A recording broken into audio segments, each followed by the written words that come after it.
Mr. Saina. He's a renowned trainer and having a rich experience and currently acting as a people HR in one of the MNC. And also he's a soft skills trainer for leadership and also for life coach. And so today we are going to, he's going to present the webinar onto crisis management, like how to face and how to deal with this sudden emergency situation. Like we all have come across with the situation of COVID-19. So not only COVID-19, but there are many other situations which is not in our hand and we cannot control it and still we can manage it. So that is what he's going to present today, Mr. Saina. Yeah, thank you so much for the introduction. I'm humbled by taking part in this session. I believe a lot of people are firefighting mode in this Corona times, and people see a lot of pay cuts, layoffs happening, and daily news bulletin keeps talking about retrenchment, and few companies showing pink receipts too. So it's become quite common these days. Perhaps few people would have already learned your way of handling a crisis. This session would definitely not going to be new, especially considering the uncertainty. But still, what I would love to do in this session is to have a great exchange of ideas. Probably you may have had experienced some crisis, and you can also talk about how you handle it. But my intention here is to cover my perspectives on crisis management, and of course the strategies I have deployed in my short career that spanned over 14 years so far, both inside India and internationally too. So there are a few crises which I've handled in the past, and I would like to give my perspectives and ideas on how you can actually implement those in your business environments. I would again like to tell you that we will be happy to take questions in between as well as at the later half of the session. So I would request you all to raise your hands, and any given time if you have any questions, I'm happy to actually engage with you. So yes, let's get started. Crisis management. We keep talking about events that are very risky here that happens in companies. But there are also there are also intersection of events that is going to affect both professional and personal environments. What you would basically see is sometimes personal loss can affect a professional environment. So here what I will try to do is to give you an insight of how you can actually manage a crisis, especially in professional environment. So we will also try touching upon the intersections of this, but what's more important is to understand, say for example, if a role, if a person handling a role is actually dying in an accident, don't you think it affects your business, it affects your professional environment, and the role actually becomes obsolete, vacant, sometimes stranded too. You won't be able to find a great replacement. So these are all intersection points of both professional and personal crisis. So what I would do is, I would like to start this session with, one interesting motivational video. I'm sure that, with every activity, every problem we have in life, what's most important is to stay positive. So this is one of the, one of the fantastic videos I produced just to show how this man gives a slap in our faces. This guy is a physically challenged person. So what I can request Reena is probably share a link of this that is available on the YouTube. Probably I will play this here. If you're not able to listen to the audio, it's fine. You can actually look at it. Reena, can you help me on this, please? Sure. I will send the link now in the chat box so everyone can use it. Yes. Excellent. Have you all watched this video now on your screens? Yes. Yes. So can I get reactions from all of you, please? How did you actually feel after watching this video? Cool. So someone has an applause. I mean, yeah. So to my understanding, I mean, I would see this as, despite being physically, challenged or handicapped, if your mind and heart, you are fit and very open to receptive towards nature and your life, if you have that zing to excel further, you can definitely beat all the odds. And Absolutely right. Well said, Gopi-chan. So fairly, you've covered what I wanted to achieve by showing this to you all. Folks. What we have today is a lot of good things. What we have to see is positive sides of it. You will always have problems in your life. So what's important is now you have this crisis. You have to think how are you going to handle it. And now let's head into this crisis management. How you can actually manage this. Now you have decided that you have the willpower. You are more fortunate than anyone else in this world. So you have all the courage to do it. Now, how you're going to do it? I will actually explain you what crisis management is, because a lot of people get confused. People think it is an accident that happens in a construction site, or probably uh, object falling from a larger height in a manufacturing unit, or sometimes they think it's about maybe you talk about a financial crash. But crisis management or crisis means something that is happening very new for you, as in very new for anybody in the company or anybody associated with your business. So I would like to define it this way. A crisis management is actually about handling a situation that has a series of novelty events, that is events that are new. But what's most important is to have rapid innovative skills. That is, you should be bang on solving problems, taking steps that can actually help you overcome that sequential process in the crisis management. So it is definitely going to be dynamic in nature, and most importantly you should have an agile attitude to do it. So we should understand that crisis is something that is very new. It hasn't happened before, and it is going to have a no solution, no ready-made solution available across your places, your known contacts. I'm going to help you understand how can this agile process be like. Firstly, is to understand what could be the impact of a crisis. I will talk about two examples. One is Varda cyclone in Tamil Nadu, and secondly is the recent corona lockdown that happened in the month of March. So I will talk about these two examples, how actually as a company, as a head HR, we handle this crisis for our respective companies. But before that, what I personally did for my company is to understand what impact it will make to each of these stakeholders. So one, if you see, is the employees who will actually get affected. Secondly is the investors, because they have certainly invested a lot of time, effort, and money in you. And thirdly is the customers, because without customers it's very difficult to survive, and whatever services you have provided them, whatever brand value you have created amongst those stakeholders, it's going to be on the fence. And lastly is your suppliers or vendors. You would have definitely given a lot of effort in negotiating on the pricing, negotiating on the quantities, and of course the credit system. So this all are going for a toss. So it's very important that you understand who are those stakeholders will get impacted. Why is it important? Is to actually help them in the process, take them into confidence. This process of crisis management is not going to be a lone fight. I think battle can't be fight, and definitely everyone would agree to it. There is no lone battle, and it needs to be a collaboration. It needs to be a lot of people fighting together for a cause. So now that we know what are the impact and what are your stakeholders, I'm giving you my observations from various industries I've worked, especially in the IT, construction, manufacturing, production, and what's most important is larger corporations actually care for it. They invest a lot of time and efforts in preparing a contingency plan, that is an advanced plan for such crisis. But smaller firms, medium scale firms think that it is not going to happen to them at all. But it isn't true. Varda cyclone, floods in Tamil Nadu, or even you talk about Bhopal gas tragedy, or the British Petroleum Gulf oil leak. All these are incidents that shows that it can happen anytime to you, to your company.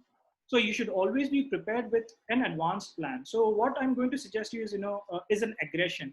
So here you can see what should you do before. Uh, is there something you can do in advance? Always people think about it because I do not know what the event is going to be, how I'm going to manage such crisis. But there is a way out. Firstly, is to actually have aggression, because aggression is the best way of defense. So aggression meaning you have to forecast or list down what potential crisis you can actually come across. Today during corona times, the economy is so bad that you never know how much of a financial crunch you will get into, and will you really be in a position to survive. So these are potential crises you will have to actually forecast. So once you are able to list down these potential crises, the next step is to actually understand how you're going to plan for the crisis. So I'm going to help you with three important steps. One is forming a firefighting committee. I will get into each of these points little in detail.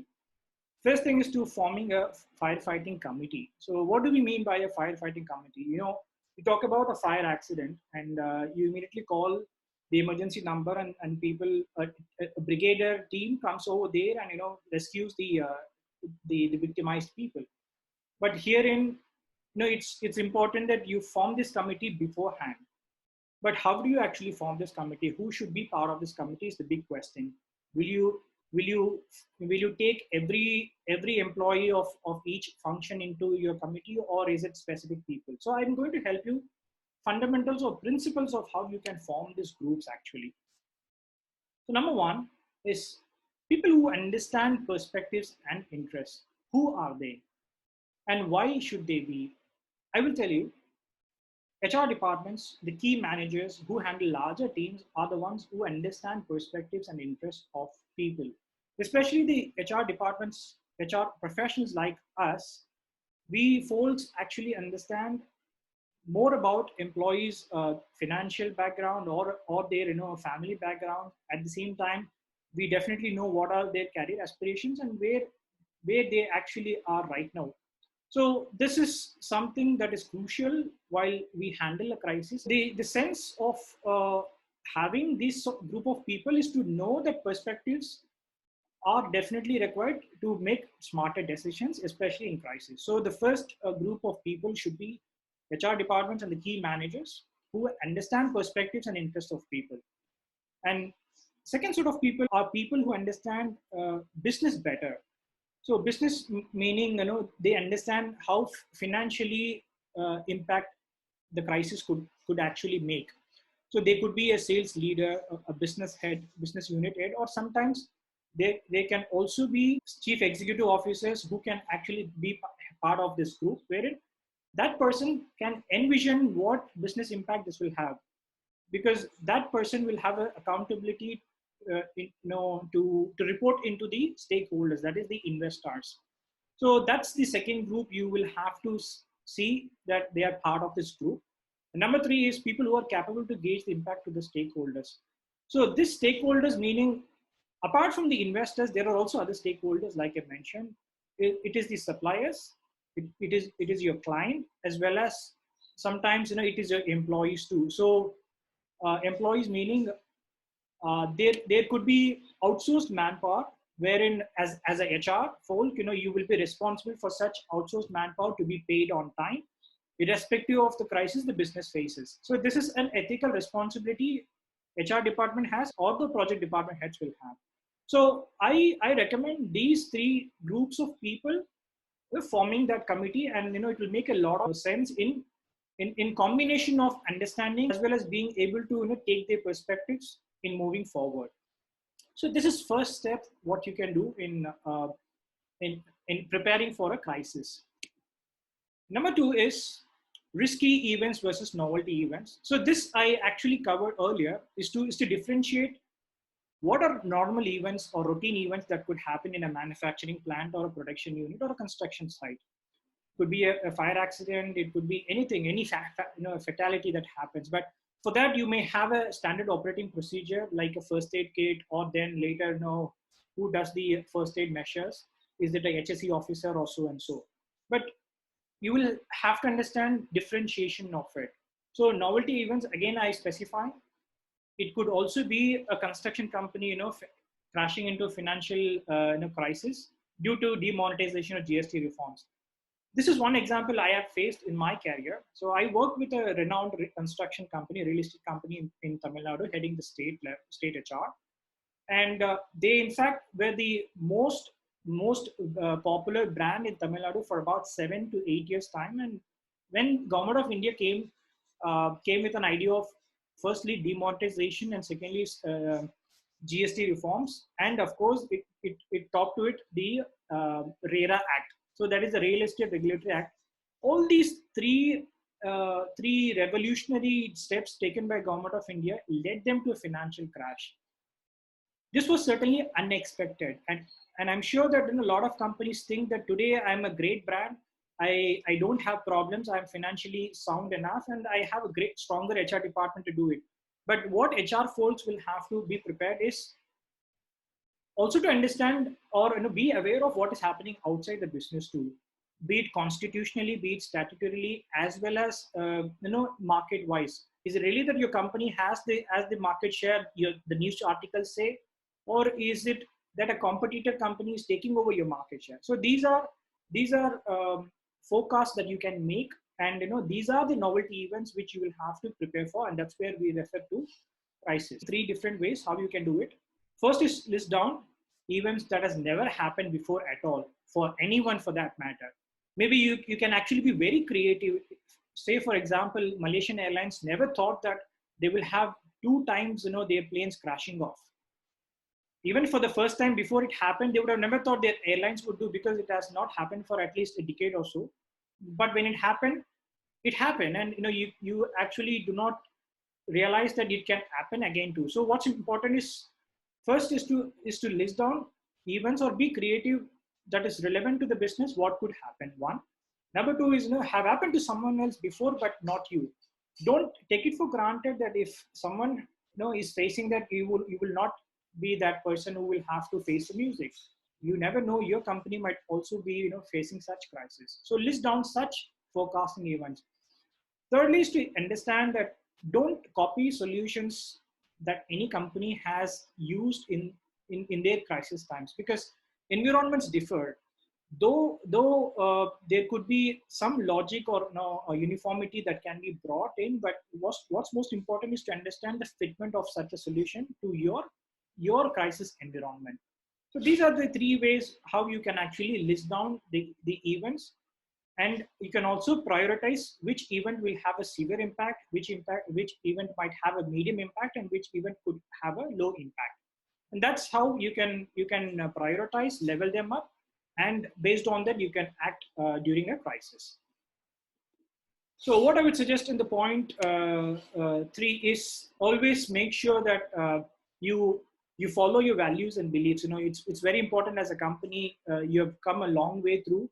You will have your top management, you will have your founders or your CEOs believing in something that their philosophy is so. Probably they are a people first company. Sometimes they are a client first company. So what's important is to understand two things: priorities and sentiments. When we talk about priorities, few companies think their top managers or key employees are their priorities. So what is important is to list down who are your strengths, who do you think you cannot survive with, or what customers you think are very very demanding, at the same time can give you a lot of revenues and help you survive in any crisis at any given time. So you will have to give them a lot of weightage. And the next thing is, of course, the sentiments. So sentiments, when we say, I'm not being controversial, but there are a few companies who give a lot of prominence to community working. So they will have a set of people who they want to protect at all times. But it's nothing wrong. It's important that as HR folks, we will have to abide by the philosophical values of the company. So as HR, you will have to understand what is their sentiment and who will actually come into that bucket. So list down such people, list down such customers, list down such suppliers too. So ultimately, it's about It's about knowing what will actually be a good decision for the company in the longer run. Nevertheless, even it's a crisis, you cannot ignore the fact that companies can survive only when they are able to uphold the philosophical values of it, and that's how you can also help the employees or your colleagues. So I would like to just pause here with saying that these are ways probably people can actually prepare for a crisis. Hi, this is Aruna here. Yes. In my organization, one of the key steps that I had taken, I always follow, is find substitutes for every job description that is available. So I always have an employee who is currently working on a job description, and I always create one more backup for the same role, so that if the employee quits, or as it is, if there is some change which is required to be done, it can be done immediately. So I take job rotation as a serious thing, and it really helped during this COVID situation, because a lot of people were not able to work, and people who were available on the job, who had good internet connection and had the connectivity, they were able to take up the responsibility of people who were not having such facilities. So one of the crises that we averted, just to keep backup for every role possible, would avert this kind of crisis. Excellent, That was one of excellent. the steps we take. That's a Yeah. great move. In fact, I think this should definitely be our first priority, because without the right resource, right manpower, it's very difficult to manage in any situation. So backup is a great one. So I appreciate Aruna for coming in with her thoughts too. Thank you, Aruna. What you can do, you have this crisis, the first ever bad or sad moment that has happened. So what would you do? It's important that you again go back to the aggression mode, like I mentioned earlier. So I would rather say it's important that you understand there is no textbook methodologies for you to manage a crisis. There is no textbook that will help you say okay, this is the perfect way you can manage a crisis, or get into a sequential process of countering problems. So what I have done is, on a real-time basis, practical observations and studies, through them, I've brought a combination of steps or fundamental things that you can do during that moment, how you can effectively handle a crisis. So first thing first, I would rather say it starts from the top. What's important is to have a contingency leadership here. What do I mean by contingency leadership? I'm sure that HR folks would know it, but still, I would give a refined definition in this context. It's a combination of all styles of leadership, actually. People would again say, is it about doing whatever you think is right? That isn't the case. So here, contingency leadership is bringing a lot of people into confidence, gaining trust from a lot of people, and then implementing such ideas. So it's a combination of all styles of leadership, and you cannot actually stick to one mode or one situation or one decision in a given time. So I can give you an example of it. Mm, you, Today I've seen a news article of a company called Upgrad, which is into e-learning. They actually gone for pay cuts. That is, they had a 30% pay cut in the senior most level in the month of March, while PM Modi had announced this lockdown.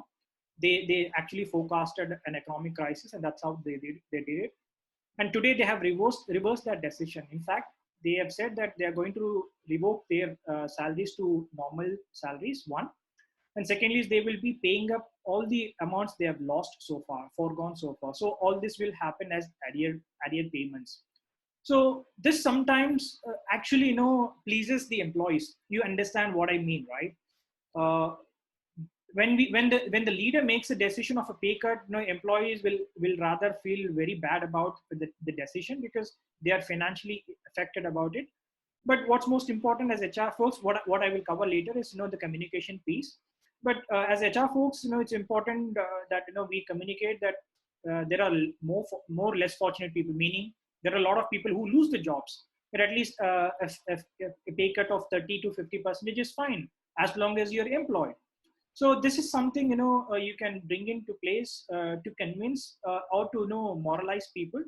But this scenario of upgrad is definitely a great news, and it's an example of contingency leadership. They realize that things are going to be back to normal. It's an aggressive approach, and they have come to a decision that their salaries are going to be revoked to normal stage. How you can actually be a contingency leader, not just the HR folks, anyone in the company, if can follow these six ways of leadership, I think that person is definitely a contingency leader, and he is the right person to guide a ship during a crisis. So the first thing is to take trust and confidence of people, which I said earlier. So it is important to have everyone believe in you, your abilities, and your past records also will say for it. So that's one piece of it, and the second thing is to show agility. So agility meaning it's not about being harsh or commanding or sometimes bureaucratic relationship, but what's important is to act like a warrior who will lead the battle. You will have to have an agile process. Your process will have to speak that yes, this man is going to give me a better life ahead, so I'm going to trust him completely, and I'm going to abide by his orders. So this is the way you can actually show your agility. Number three is being honest here. Being honest, yes, all the time we talk about honesty, but what I mean here by being honest is you can't actually give false hopes. One, and that's also covered in point 4, offering hope. So these are interlinked basically. One is not offering them false hope. So you will have to say what is possible realistically, and also show them the actions you are planning to do. So these way, these are the ways you can actually offer hope, and at the same time you will have to be brutally honest. Sometimes there could be a company that is far familiar. It could be a Fortune 500 company. You might be someone from that sort of a firm, and you will have a lot of social media pages available, and people talk about your company every often, and there could be a media channel talking about you. You will not want the media channel or the social media page saying that your company has done something wrong, or create false news about your company. So it's better that you are the first person to utter the news about your company. So it's easier that you will earn the trust and confidence of your staffs or your stakeholder community. And number 5 is over communicate. So this, what I mean by over communicate is sometimes people fail to do it. They think that okay, I'm going to wait for actions to happen, or I'm going to wait for things to get better, so I'm not ready to face people.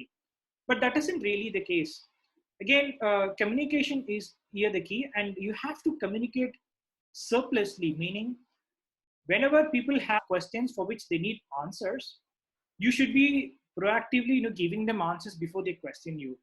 What I mean by this is, say for example, I'm sure that a lot of companies would have foregone their either they pay hikes, that is performance appraisal cycles, or sometimes variable pays. Maybe few companies will have annual variable pays. So a lot of companies are not in a position to pay that up, and there would definitely be all that question in the employee's mind. When would that happen really? So it's important as HR folks, you will have to communicate. As leaders, they will have to communicate to their subordinates, to their direct reports, and act as ambassadors that this is the situation, and we will definitely be better later, and we will be able to fulfill all the promises. So it's important that you answer their questions beforehand, and you make them comfortable. Finally, is to have no fear. I think courage is one key aspect in managing a crisis and being a great leader. You should not have any fear. If you have fear, if you aren't courageous, you will definitely falter. You will eventually make a lot of bad decisions. I'm sure that everyone would agree to it. You know that this is unprecedented times, and you definitely have the chance to learn the new way forward. So that's the way you should take this situation in your hand. So I repeat again, contingency leader, this is the new normal. I'm saying new normal meaning you do not know. There could be a lot of crisis. Again, I'm not frightening anyone, but there could be an Indo-China war or another bionuclear war wherein something else really impacts your company or your business directly or indirectly. So you should be prepared for it. You should know these steps are important, and you should create such contingency leaders starting from today, meaning that you will have to prepare learning journeys for such people who you identify as potential leaders in the future. I'm going to give you a mantra, I would say, rather my own way of approaching crisis, which I have done in two instances. I will talk about this instance of Corona. Uh, I represent a global e-learning company at as a head HR, and we in fact had this business impact since December, because we were mainly dependent on revenues from the Asia Pacific region. As you know, China is in far Asia, so it had its closer connect with countries like Singapore, Malaysia, Thailand. So we actually had a drop in revenue since December. Uh, like anyone would have thought that it is not going to affect our company. We did not leave it just like that. We actually started planning our crisis a little earlier. So in the month of January, we started downsizing the cost, meaning we started looking into cost optimizations. Secondly is, we reassess the manpower strength, what is the optimum utilization, and what is required, what is probably excessive. And also we worked on lavish software costs or facilities costs. We actually can curtail on, so that the fundamental survival happen. I mean, we are not forcing ourselves to do layoffs or pay cuts for our employees. Of course, not to avoid payments to our vendors too. So this is definitely an advanced plan which we did, and I followed this 7 C's, I would say. The first thing is composure. So I will get into crisp context on what these 7 C's mean. First C is composure. So when we say composure, what we did as a team, we had this committee in place, and we had a contingency meeting, that is an emergency meeting with all the committee members, and we started training them on being calm. So firstly is, as a leader, me, my team, and my founders were starting to realize that if I'm going to lose my emotions, certainly I won't be able to gain trust and confidence from my people, as well as I'm going to frighten them with my feelings. So first thing first, it's important not to show your emotions. Stay calm. It's for yourself, your committee, as well as the key managers in your company. So composure is the first key thing here. Number two, confidence. This, of course, is required in any given time, but during a crisis, you need a lot of confidence. In fact, sometimes you can say you need to be overconfident with your decisions, starting with your abilities and your beliefs too. So unless you are confident about your abilities and beliefs, it's quite difficult to trust your own decisions, your instincts, and the process you can actually carry out in managing a crisis. Number three is communication. Like I mentioned earlier, this is another key aspect of crisis management: being consistent, being transparent, and of course honest. So these three things has to happen parallelly. Do not wait for people to come to you. Rather, you become the first step mover, and once you do it, you will always be that person who who people will approach you to, and you will have a chance to give only the right information, so that the false information is not getting communicated to a larger crowd of people. Number four is collaboration. So this collaboration, again, I mentioned about a battle can't be lonely fought. This is an enterprise crisis. If it is a family crisis, it's going to be an entirely different story. But collaboratively, you can actually achieve faster. The success rate is going to be a little higher. So it's very important that you collaborate with that community, you collaborate with trustworthy people, and pick ambassadors. There are few managers. I'm sure HR folks know that a lot of people in the company travel for a very long time, say 5 years, 7 years with the company. They probably understand the company's pulse better. They understand what values of companies are, and they are sometimes influential too. So You imagine, a general manager with 10 to 12 years of experience in that single company can actually be an ambassador, and that person's single word can actually make a lot of influence among a larger crowd. So you will have to pick such ambassadors and make sure that you collaborate with them, communicate the right way of you going to manage a crisis. And the next thing is community. I did mention about this. We did this. We in fact focused on the low income groups. We gave them a lot of weightage, meaning we do not want to affect their careers. We do not want to touch their jobs or do pay cuts for them. We were quite happy at the senior most level to take pay cuts or probably defer our salaries too. So this way, we give a lot of sense of security to such people. In fact, the entire organization too. So we give a lot of weightage.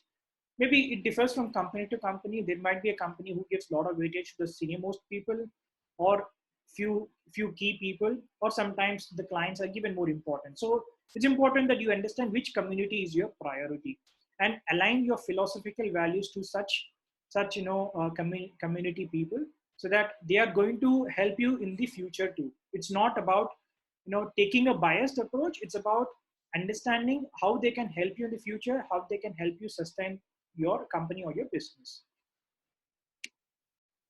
The last one is compassion. So this is a key element. I'm sure a lot of HR people are compassionate. They realize that that's the whole essence of being a HR professional.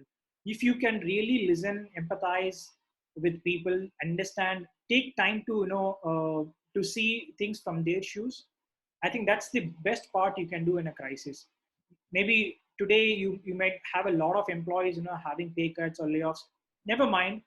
It's important that you listen to their problems, because that's where you can actually be someone a game changer for their life, personally or professionally too. And more importantly, there are a lot of news I keep hearing about people losing their lives, meaning they end their lives by committing suicide. Why is this really happening? And especially people working at homes for so many months, they entirely lose their confidence. They entirely lose what is happening in the business, what is happening in the outside world, because there are few people who are quite used to talking to people outside, socializing. So such people really feel lonely. So it's important as HR people, we empathize with them and we action according to their emotions, according to their intentions. That's where it's going to be a success in managing a crisis. And last but not least is the cash component. Though I'm referring this as the last component, but this is not an ideal sequence every company would do, but this is my sequence. This is the way I see it. Definitely the sequence will differ from company to company, from individual to individual. But the cash component is definitely important too. This definitely helps in the financial stability of a business. So today you may think that I do not have sufficient money. I do pay cuts. I do layoffs. But what's important is to understand, is that step going to really help you in the long run? You actually do not know. After 3 months or 6 months down the line, maybe you might be in a position to hire, but will you be able to get the right resource, the greatest replacement you wanted? Also, there is an opportunity cost involved. How much of time, efforts, or money you have put into that resources? So it's all about cash that you will have to see in 360-degree perspective. Also, there is a brand value that is in place. So you're quite accountable to your clients. You might be accountable to your suppliers, but what's most important is you should also understand or realize that what is the opportunity cost is advantageous more than the disadvantages. So these are the 7 things I would suggest, which I have implemented in crisis like the Varda cyclone and the Corona times, where this was my order, and definitely my company is still happy. We are also planning actually to uh, resume work from office very soon. But still, we are a people first company, and we think that the company is going to get better, and we have definitely proven that company is getting better in terms of the business revenues too.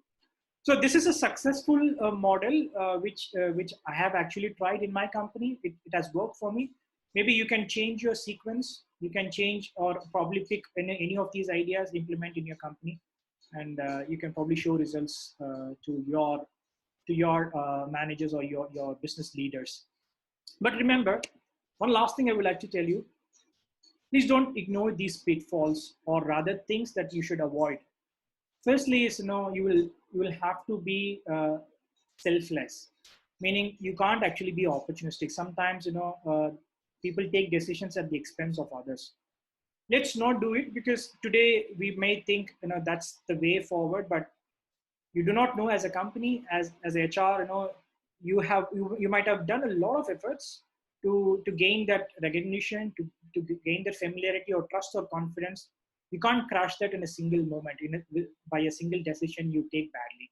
So it's important that you always make sure that you're not opportunistic. Number two is, don't dwell in the past, one, or don't think too much about your future. There are few companies or HR leaders always refer back either textbooks or their previous situations, how they handled it. Yes, true, there could be some essence you can take from it, but what's most important is to follow the steps which I have suggested earlier. Understand how this crisis is going to impact your company, who are the stakeholders, and in today's situation, what steps are going to be appropriate. So make sure that you live in the present. You should avoid living in the past, as well as thinking too much or worrying too much about the future, because you do not know what is going to happen in the future. Today we are in survival mode, and we say survival of the fittest. So it's very important that you live in the present. Finally is, not giving instant answers.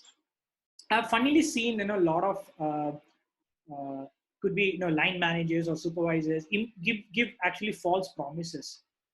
In example of an employee coming with a request or an obligation that I need a hike, or I want this help. During crisis, don't ever give instant answers, because you do not know, this is an unprecedented time. You do not know if your promises are going to be fulfilled, and eventually, by giving false promises, you're going to lose the trust and confidence of the person. So it's very important. Sometimes you can take your time and give answers later, after discussing with that committee, discussing with your contingency leaders, so that it is going to be a win-win situation for you as well as the company. So that's the way I look up to my way of managing a crisis. Probably bits and pieces can actually help you also in your course of crisis management. We can actually brainstorm ideas. We can have exchange of ideas. Any question? If you have, then please come across. You can feel free to unmute. I'm happy to see you as well. Any question, Mr. Lakshminarayan? Yeah, nothing from my side. Okay. I would actually like to also hear from one of the any of our colleagues here, folks here. Maybe they can share their story of how they managed the crisis too. It would be of great help to the other participants as well. Yeah, Miss Anjali has a question. What is something we are not doing today that we should do better to serve the customers? Right.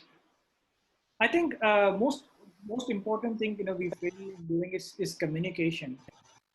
We always keep it under wraps.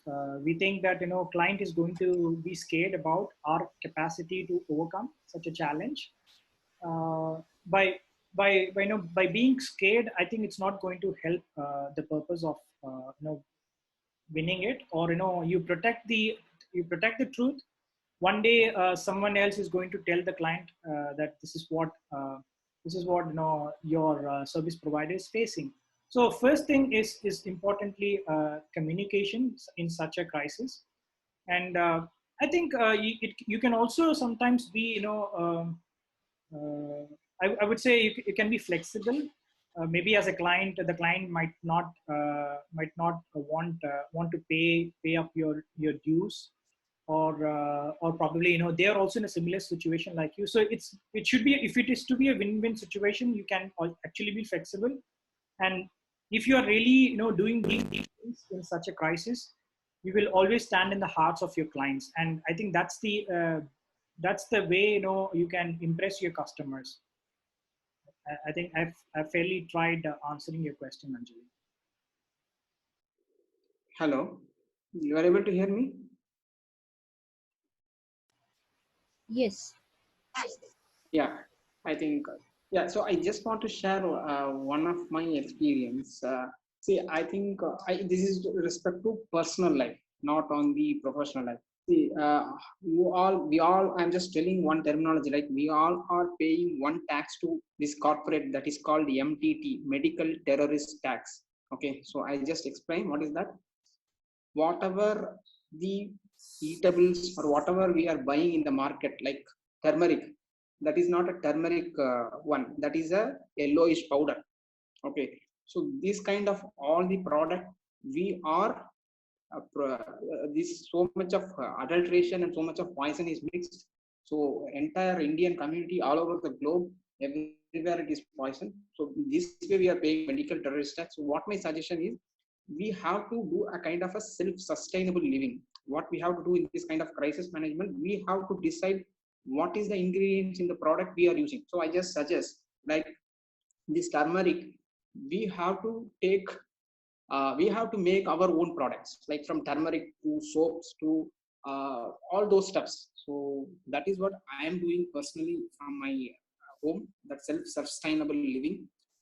Instead of depending, see, a few years before, 30-40 years before, we were living in a colony. Okay, so my father, if something, a pickle we needed, my father and my mother may tell, hey, go to the seventh house, they are making that pickle. Something is making, okay, go to this fourth street, they are making it. So it's a kind of, all those money were doing in the particular community only. Because of this corporate world, they have to take away everything, and all this Walmart, all those stuffs came. Okay, now we don't want to blame them. Instead of buying to them, we can create our own whatever product we need, like at least whatever that oil, right, whatever gingerly oil we use. I think those are all the things we can make instead of depending on the market. So this is the one thing I wanted to I am practicing. So this I wanted to share as a crisis management. Thank you. Thank you, Lakshmi Narasimhan. Yeah, we have a question from Miss Mamta. Yes. Is it audible now? Yeah, it is audible. Let me read. Yeah. Many a times they are Okay. to take strict and stern actions. Face criticism from employees of hands. Penalizing them for not paying is also not right. That's though funny, but quite a valid question, Mamta. There are still people who don't understand the gravity of the situation. Probably they don't see news channels. The darker side of things during this corona times, the cases go high. I think more importantly, Mamta, to answer your question specifically, I think video illustration is going to be the real helping way of educating people. People don't really believe in authoritarianism. Probably if a company in a manufacturing unit uses it, I'm sure most of the companies believe in saying once or twice, politely, diplomatically, then setting out a circular or setting a standard operating procedure. In spite of this, if they don't follow it, is more important that you give them a video illustration of how this can impact their life. What we do as a e-learning company is we have this. We in fact in the month of March, we prepared e-learning content, how to actually do a hand wash, a right hand wash, and how actually the coronavirus can stay in your hands. It was a completely 3D animated video illustration, and we really showed them how it will lead until their intestines and how it will affect them and make them a COVID positive patient. This was a mandated learning module for most of our clients in the manufacturing, automobile, and the FMCG sectors. So this was mandated, and we made it a compulsory training program. They'll have to do every day before they start their work, be it as a frontline sales guy or someone sitting inside a showroom selling some products. So we made sure that this video illustration and a mandated training module completion gave them an idea of what can happen if they are not following the rules and regulations. Secondly is that they will have to be held responsible in case something goes wrong. As a company, we cannot take responsible because it is documented. They actually learn the way they have to take measures as suggested by the statutory bodies. If they don't do it, they are responsible for it. So these are two ways of directly or indirectly telling them that this is how you can actually follow the instructions from the HR department or generally as a company. But do not worry, HRs are always considered as hero on a single day and villains on single day. What's important is for us to do justice to our roles. We should always uphold the values of human resources. This is what I would like to suggest. Yeah, thank you. So there is another question from Jagjit Kaur. Right. So during this crisis, the organizations have certain teams like HR, a hiring team, sales, have minimal sales. What are the ways we can go about keeping them engaged? Again, a great question, Jagjit. And your question actually talks to a challenge of digitally, engaging them. This is a new challenge for HRs, as a whole. There are a lot of ideas. I'm sure there are a lot of technologies available, platforms available like Zoom, WebEx, Google Meet, or you have Hangouts, or sometimes WhatsApp video calls. So no, you should actually identify which technology or platform works best for you. What is your team size? How do you want to engage them? I will tell you how you can actually engage them, but it again depends on what sort of an activity. What activities we generally do is one is breakout rooms meaning it is quite similar to what physically HR teams do in like a group discussion during an interview process. So they sit, they form groups, they open a topic for discussion, and they actually collate points or ideas, and they debate over it. And these topics can actually cover about your company, the evolution of your company, or how do you probably I can give you an example of a topic. How do you see our company in the next 3 months? Do you really think our product is good enough for these clients? So these ways, you can open up a topic, and this actually can give in a great insight to the employee to understand company better, and also the employee will get an opportunity to think about the company, and eventually the HRs will get ideas from the employees too. It could be an innovative idea. You may actually get a lot of brainstorming things during such discussions. This is one way of engaging. And secondly is there are more funny ways you can do it. I think Aruna just mentioned we can also create funny posters. Very true. We can do it by stressing on the point to create awareness. Absolutely right. And we also know in our company what we do is we actually have lunch together, especially with our family members.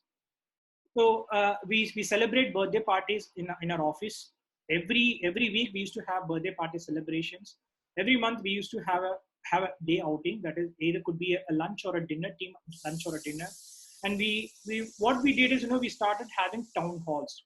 Maybe you can try that how to you can have town halls over a platform wherein it could be your entire company's group, or it could be group of people. You can identify their common interest. Maybe someone is interested in sports, or someone is interested in talking about politics, or someone is really interested in technology, or probably current affairs. So you will have to identify uh, such similar groups. You collaborate them and see that you can actually run town halls wherein you have an agenda, you open a topic, and you can ask people's ideas. And also, it will actually be like a Pandora box. Maybe in the future, you may have some ideas that you can implement either in your product or in your process, or probably for your client, like the other colleague mentioned. So like a service industry, if you have some problems, you will be that solution maker or a solution provider. So these are the ways you can actually engage. And I'm sure it's a challenge, but you can definitely do some research. Google has a lot of articles available. You find out which platform suits best for you, what activities will actually match your people's interests. Any other questions, Reena? No, I think we are done with everyone. Excellent. So thank you so much, folks. Is there anything else, Reena, you would like to close out with? So thank you, Mr. Saina, for this topic. It was really helpful for us and it was interesting. And thank you everyone for joining this webinar. We have shared the feedback form with you. If you can spare some of your time to give us the feedback, it will be helpful for us. Pleasure connecting with you all today. Thank you so much. Thanks for the time. Have a great day. Thank you. Thank you, everyone. Yeah. Bye.